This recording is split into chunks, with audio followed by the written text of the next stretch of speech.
নিচেই তো ভাই সাথে সাথে সব চলে আসে অপেক্ষা তারা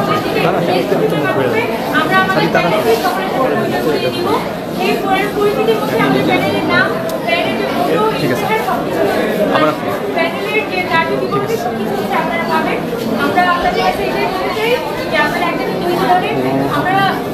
আমাদের যে উদ্দেশ্য ঢাকা বিশ্ববিদ্যালয় এই রাজনৈতিক সংগঠন বা রাজনৈতিক পরিচয়ের বাইরে নিয়ে যে শিক্ষার্থীরা যোগ্যতা সম্পন্ন আছে এবং বিভিন্ন সম্পাদক পদে প্রতিনিধিত্ব করার মতো ক্যাপাসিটি যাদের আছে সেই সকল শিক্ষার্থীদের সাথে নিয়ে আমরা একটি প্যানেল নির্মাণ করছি এবং আমাদের যে উদ্দেশ্য এই ক্যাম্পাসটাকে আসলে ছাত্রবান্ধব করা, ছাত্রদের গড়ে তোলা এবং এই ক্যাম্পাস যাতে এই ডাকসু নির্বাচন শুধুমাত্র এখানে জাতীয় নেতা নীতি তৈরি কারখানায় পরিণত না হয়।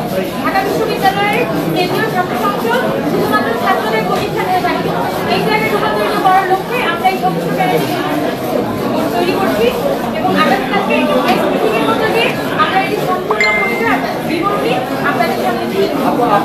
যে আমাদের প্রায় ভোটার সংখ্যা ৩৯,০০০, এই ৩৯,০০০ শিক্ষার্থীর জন্য মাত্র 7টি কেন্দ্র এই মুহূর্তে নির্ধারণ করা হয়েছে। তো এই 7টি কেন্দ্র কোনোভাবেই যথেষ্ট নয় এবং প্রত্যেকটি প্রার্থীকে, প্রত্যেকটি ভোটারকে 41টি করে ভোট দিতে হবে। এটার ফলে যা হবে, প্রত্যেকজন ভোটার পিছনে প্রচন্ড লাইন তৈরি হবে, 1 কিলোমিটার 2 কিলোমিটার ব্যাপী লাইন তৈরি হবে প্রত্যেকটি কেন্দ্রের সামনে। ফলাফল হিসেবে অনেক ভোটার দেখা যাবে তারা ঠিকমতো ভোট দেবেন না বা প্রার্থীদেরকে যেভাবে 41টে ভোট তারা কাজ করছেন না, মাত্র কয়েকটা গুলি কয়েক কাজ করে তারা বাকিগুলোর কাজ করবেন না। তবে ফলাফল তাই আমরা চাই যে ভোটাররা যাতে আগ্রহী হয়ে ওঠে, ভোটাররা যাতে আরো বেশি কেন্দ্রমুখী হয়, সেই উদ্দেশ্যেই আসলে আমাদের কেন্দ্রগুলো ডিজাইন করতে হবে। এবং আমরা যেটা আমাদের আশা করছি যে ঢাকা বিশ্ববিদ্যালয় পর্ষদ তারা অতি দ্রুত এই যে কেন্দ্রগুলোকে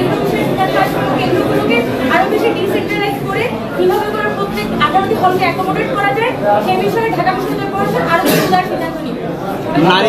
নারীদের জন্য কি ব্যবস্থা আপনারা গ্রহণ করছেন? একটা কোশ্চেন, সেটা হচ্ছে যে আমরা দেখেছি যে এই যাবৎ কালে যতগুলো রাষ্ট্রীয় হয়েছে সেখানে একজন মাত্র ভিপি ছিলেন, তিনি নারী।